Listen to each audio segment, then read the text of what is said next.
Hey everyone, this is Mike Andes, and you're listening to the Business Bootcamp Podcast. Today, I'm going to be talking about something that we have been awarded very recently in our company. We were ranked the number one place to work in our county for employers under 50 employees. So, we're going to be talking about how we did that, where we can still improve, and some of the takeaways that you can have in your business and in your team culture to create the same type of dynamic. Now, today, before we get into today's show, I want to say a big thing to today's sponsor, which is Gusto. Go to gusto.com/bootcamp for a way that you can also really engage your employees and really make sure that their compensation, the benefit plan that you give them, the packages, the options that you give them are very transparent and very easy for them to see how much they're getting paid, where it's going, and making sure that there's no sort of wall or barrier between you and them when it comes to compensation. As we're going to talk about in today's episode, compensation is not the number one reason people work at your place of business. However, is a vital part for them to provide for their families and get through life. And so if it's not clear and effective, it can be a hindrance instead of but it can also be used as a big positive. And so one of the best ways to use it, make it a positive, is by being very transparent about your compensation plans. And a great way to do that is use Gusto. So check out gusto.com/bootcamp for a free 90-day trial of the software. Now, today we're going to be talking about something that I'm actually pretty proud about. I don't mean proud as far as boastful, because I think we have a long way to go when it comes to our culture at our company. However, I'm more proud of this than, any other quote unquote award our company has got so far. So I think it was last year we got Startup of the Year nominations. We were in the top 3 of our county for startups, like new businesses basically. And so we won that, and so that was pretty cool. But this is by far I'm more proud of, and that is we were ranked the number one place to work in our county, which is Whatcom County. So Business Pulse magazine is our kind of local magazine for everything business related, and through the Whatcom Business Alliance.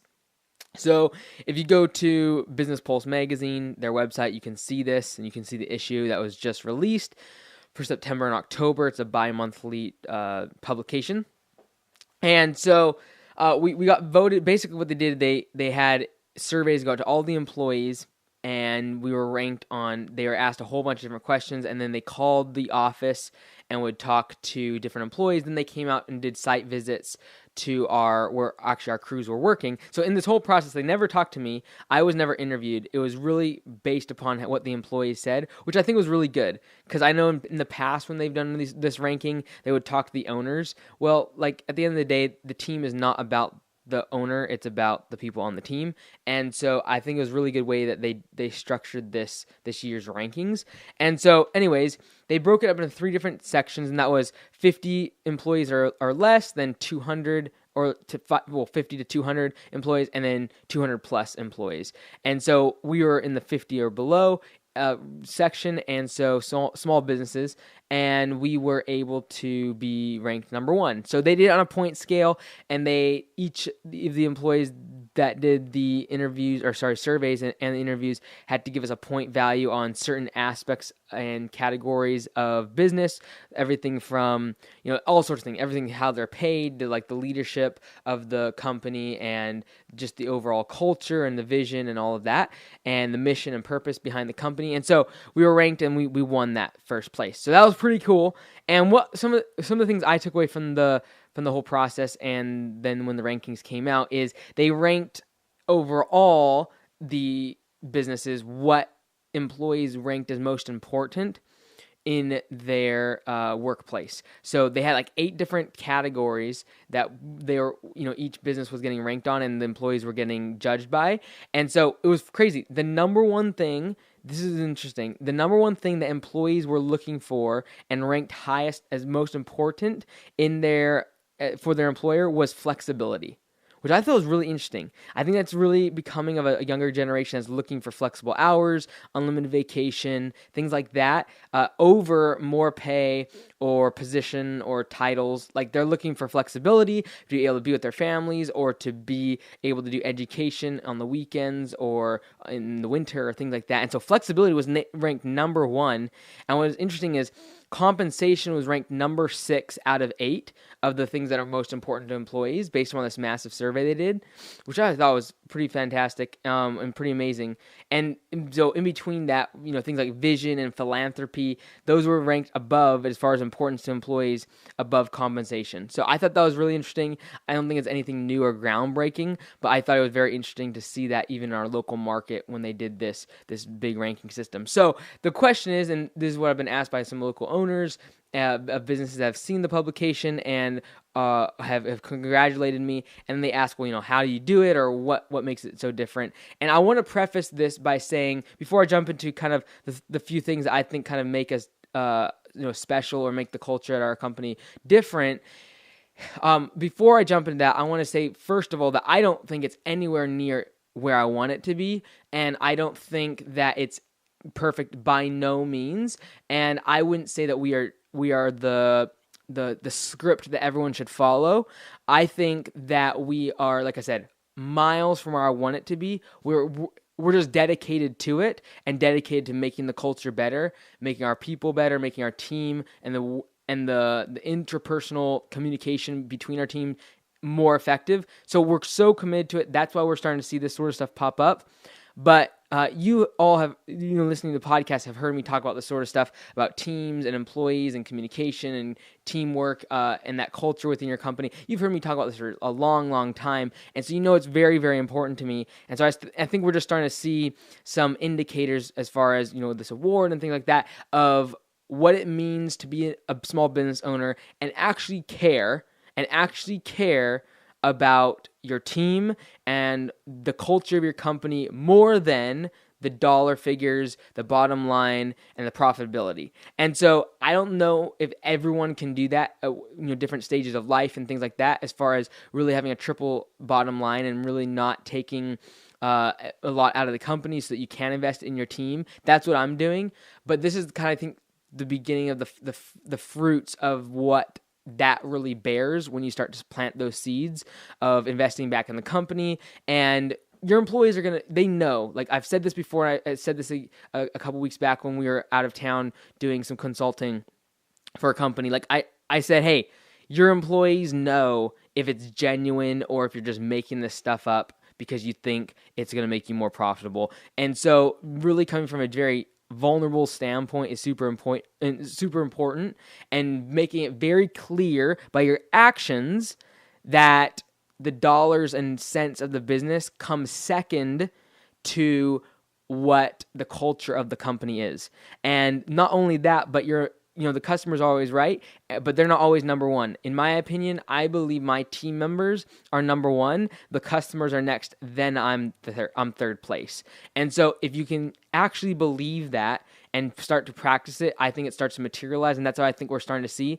But before I jump into kind of why I think we have sort of got this award and create a culture that's different, I want to say very, very clearly that's nothing where I want it to be. We're the very beginning stages of where I want it to be, and we're still, like, literally this week we're already making changes as far as meeting schedule and what that content's going to do, and as far as creating more leadership programs within our company. Like, we're constantly thinking about this, and so it's nowhere where I want it to be at, but I think for small businesses, some of the things I can share today will help you get at least to where we're at now, which I feel is better than most, but nowhere near where I want it to be. So I just want to kind of preface that before I jump into these things. So I want to kind of share 3 things that I feel we do we do pretty good at within our company, and what I feel has put us at the top of our local rankings for being the best employer in our county. And so number 1 is communication. And this is something we pride ourselves on externally with our customers, as far as communicating via email and communicating via phone and online chat, and make it very accessible for them to talk to us. And we're very quick as far as communication. We are trying to be on the cutting edge, whether it be video technology or getting estimates to them very quickly, or making videos for our customers so they can see their project if they're out of town. Like, we try to do that. Communication is big for us. So, for instance, the past couple weeks, we've been in this massive paver installation for one of the residents locally that lives on a beautiful, beautiful real estate overlooking the Pacific Ocean. And it's a massive project, big paver job. And so this client was out of town for about a week. So every single evening, we would send an email report what was done and then what the following day was going to happen as far as progress on the job and who was going to be there. And so, again, communication, super important for your customers. But this part, when we're talking about culture, communication internally is absolutely vital. Any sort of roadblock within your company that is blocking communication should be the number one priority for you as the business owner to eliminate. Any roadblock in the communication avenues of your business becomes your number one priority if it is blocking communication from freely flowing throughout the organization. And that doesn't matter if it's up the chain of command, down the chain of command, across the chain of command. Any point where there's a roadblock in communication, it becomes the most important thing for you to do in your day is to eliminate that roadblock. And so I'd really start looking hard at, your frontline employees to your mid-level managers to you as the owner. Are there any road blockages when it comes to communication? Is it quick and effective communication? Do you need to schedule meetings with your middle-level managers? Do you need to schedule weekly team meetings? What kind of communication program and software are you using? Are you using tools like Slack or email or WhatsApp? Or do you have a CRM that allows your customers to communicate with your team and then your team communicate internally through the office? Like, these are all methods and ways of using technology to improve communication externally to your customer and internally within your team and within your organization. You'll be able to adapt much, much faster, and you'll be able to really, when an issue comes up or problem arises, you'll be able to be much more nimble, and your team will act much more efficiently when it comes to resolving that issue, because they'll be able to quickly bounce communication off other team members, off of higher level managers versus just their peers and those on the front lines. Like, they'll be able to go up and down the chain of command and communicate very quickly and efficiently and deal with problems in a much more timely manner, which is paramount when you're trying to grow a company and scale it fast. So communication is absolutely key, and not having communication, having barriers, having roadblocks in the communication internally within the company is really, I feel, one of the number one ways to discourage the employees within your company from scaling with you, growing, staying with you. If they don't feel like there's communication and their ideas aren't being heard and that they can't hear the ideas of others, I think it's the number one reason why innovation is quenched and squelched within a small business. And I think it's the number one reason why people actually quit small businesses and go to larger organizations, because they feel communication will be better in those larger organizations where the proper amount of resources, time, and talent is allocated towards communication. So number one, communication is a big part of the culture that I feel we're trying to create with our company. Number two is transparency. And I think this is kind of a two-phase process. Like, when it comes to a public company, it's very easy for them to have transparency when it comes to financials, because anyone can open up their 10K or open up their annual reports and see exactly profitability and where money is at, and see the newsletter to the shareholders and be able to see where the company's going and the mission and things like that. Transparency within a small organization, a small business, is almost non-existent, but it's what's going to distinguish you and keep you separate and different than all the other competitors that are vying for the same labor, the same employees that you are. So being transparent and letting them see the financials, letting them see the goals and the purpose of the company, sharing the mission behind why the company exists, sharing what you're going to do in the following year, what your top 3 objectives are for the year, seeing what the numbers are as far as cost, expenses versus the revenue, seeing the profitability, taking that dollar amount, and then seeing what are we going to use that money for. Is it going to go into the owner's pocket? Is it going to be invested in training? Is it going to be invested in higher compensation? Where is that money going? Being very transparent with that. And it's okay if that money is going to your pocket. There's nothing to be ashamed of if you're the business owner and you are trying to create some financial freedom for yourself personally. You shouldn't be ashamed of taking money out of the business, but being transparent about it with your employees, I feel, personal opinion, is very key to the success and the buy-in of your company from the employees. So them getting on your side and realizing the big picture is great. Everyone wants them to see the big picture, and they always wonder why the employees don't care or they don't show up on time. Well, if you don't give them the transparency to see the big picture and see the goals and see what your company is going to become in 10 years, if you don't give them that vision, that insight, they aren't going to make it up themselves. You are the leader. You are the pace setter of the business. You are the business leader. There's a reason why you're the owner. You have to lead this organization. It's a small company, and unless you've hired a CEO, you are in the driver's seat for the company, and you're at the helm of the ship, and you have to be able to give a clear picture as to what the future of the company looks like for your employees. Because if you don't, they will make up some image in their mind. And if they think that you're making a bunch of money and just going to eventually push them aside and not care about them, that's what they will believe, if that's what they create in their mind. If you don't give them the clear picture of what's happening, what the future of the company is, what the mission is, why are we doing this? Why are we hiring more people? Why are we expanding? Why are we creating this different product offering? Why are we not able to increase compensation plans this year? What is the reason? Why is that money not being allocated to a certain area? These are the questions you have to face, and it takes a lot of transparency. It takes a lot of vulnerability on your part as the owner, but I promise you, if you open up the financials of your business, the amount of buy-in you will get from your employees is enormous. If you're doing fantastic, great. You're able to show that where the money's going. You can really create a scorecard of, how much revenue, how much profitability did we make it that sort of a game. If you're not doing well and your business is struggling, if you're doing okay, if you're at par or you're not doing that great, this is even more of a reason why you should share your numbers, to get buy-in from the people that are on your team, to make them realize that you're not raking in the dough, the company is struggling, but you're committed, and you see where the company is going, you see the growth, you see the opportunity, and let them buy into the dream.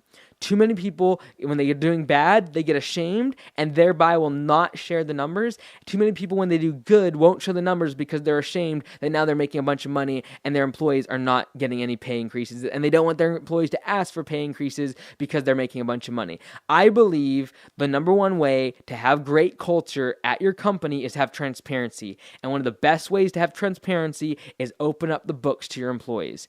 And I have come in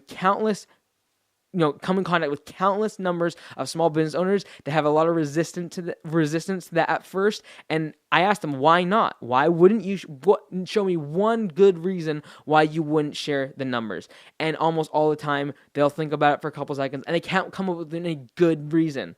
What are they going to do? Go share that with your competitors? Okay, great. If you're doing well and they go tell your competitors, now the competitors oh, great, they're going to take us out. Then if you're not doing good and then an employee goes and shares those numbers with your competitor, then all of a sudden they're doing a victory lap and taking it easy because they think you're not doing well. There's no good reason why you shouldn't share the numbers with your team, with your organization, and I feel it's a massive part of transparency, which goes into the second part of transparency, which is really being transparent when it comes to disagreement. So not having drama within the workplace and being open and transparent with each other about where each other are ranking, whether they're doing good at certain things, whether they're doing bad at certain things, and being open, transparent, whether it be from you to the employees or from the employees to you. There has to be transparency. there has to be enough transparency where they can challenge you and tell you that you are doing wrong. And if you give them that platform, you then have the leeway, you have the latitude to also expect the same transparency for you to be able to call them up on their shorts and be able to tell them when they're doing things wrong or could do better. And as long as you have a great culture, when you do that and when you're transparent, you do show people what they're doing wrong or where they can improve. If you have a good culture, it will be received correctly, and they'll actually embrace that negative criticism and take it as feed for the engine of them going forward. And that's what you want. And if you can take the criticism as the owner and the leader, they will then in turn give you the latitude to do the same to them. But if you don't, if you aren't transparent enough to take criticism from your employees about how you can become better, I promise you it's going to be very, very difficult for them to take negative criticism from you without there being a much more of a top dog and you talking down on them instead of just giving them critical feedback that's going to help them in their life, their career, and in their future. So that's how you think about transparency financially, and also from a cultural standpoint of just having no drama, no behind the scenes, no backbiting, no bickering, like behind each other's back, like just open, transparent, be able to talk about hard things, hard issues, people's performance in public, be able to talk about it in public setting, in a meeting, and just discuss these things. That's important. So number 1 was communication. Number 2 was transparency. Number 3 is purposeful meetings. So one of the things that sucks the life out of your employees is the fact that the meetings you have are absolutely pointless. They have no purpose. People just want them to get done with, over with, and they are completely a drag to their day. Having purposeful meetings is important, and it's a whole lot better to have dumb meetings than no meetings at all in one regard. Like, honestly, some people, like so many small businesses don't ever have team meetings. They don't have weekly meetings. They don't have management meetings. Within our company, we have 3 or 4 different types of meetings. Well, 4 technically. So number 1, on Mondays, every Monday morning, we have a scoreboard huddle. And so at the scoreboard huddle, we look over the scoreboard. And if you've listened to the podcast, you know what the scoreboard is. It basically just shows some of the key metrics behind the revenues and efficiencies of the company. It shows sales numbers from the week prior. It shows comments from our customers, shows if we've had callbacks. It gives a quick glance at how the company's doing from the week before. And that's at the scoreboard huddle. At the scoreboard huddle, we also talk about ways that we can improve from an operational standpoint. These are like the bricks and the things that actually make the company, the bricks, the straw, the wood, the things that go into the skeleton of a house, like the structure of it. That's what we talk about on Monday. So really looking at where can we improve. We look at specific jobs that we could have done better at. We really dive deep into callbacks and negative complaints from customers. So that's all on Monday. Okay, on Wednesday we have a team meeting, and we have just actually recently changed where the Wednesday meeting is more geared towards personal development and leadership. Really cultivating leadership within the team. So for instance, this Wednesday, we are going to be having our first Wednesday meeting of the month of October. And so at that meeting, we are going to do monthly goal setting for each of the people in the company. So they're going to sit down, they're going to create their own goals personally. They're going to make goals for themselves in the business, and they're not going to have to share those. We're not going to talk about them, but we are setting aside that time to make their goals for the month of October. And some people are like, well, why in the world would you do that? You're a landscaping company. Who cares what goals they have? That is the worst. That is the best indicator of a poor performing team, is when you don't care about the goals and the future of the team members that are playing on your team. Like, you have to remember that without your team, you are absolutely nothing. A great coach that has absolutely no latitude, they have absolutely no career without the players of the team. And so don't get so high and mighty and lofty that you forget that the players on your team are the most important asset that your business has, more than the machines, the equipment, the vehicles, the buildings. I don't care what it is. The assets of your company pale in comparison to the value of the people on your team. And so you have to get in the business of developing the team, and you have to be willing to sacrifice some dollars, sacrifice some time, sacrifice some of your time into developing the leadership qualities of your company. If you want to grow, if you want to scale, if you want to have leadership, if you want to have managers below you that are effective, you have to start placing emphasis on it and being willing to invest resources and time and money, into having these team meetings, into having these times where they write down their goals, because I want them to become great leaders. I want them to be goal-oriented, because if they become goal-oriented in their personal life, they will show up to work and be goal-oriented. So I want to be able to, on these Wednesdays, be able to do personal development, show them how they can become better employees,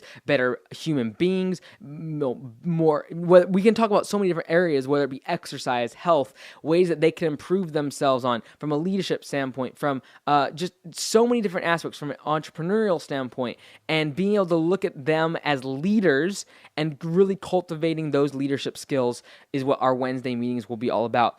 2 other meetings that we do have a management meeting that we have just for the project managers, myself, the office, we get together. And then we also have offsite meetings, which a couple episodes ago I talked about the importance of those, and having those 2 times a year where you get aside, have a dinner with your team, and really talk about the business together.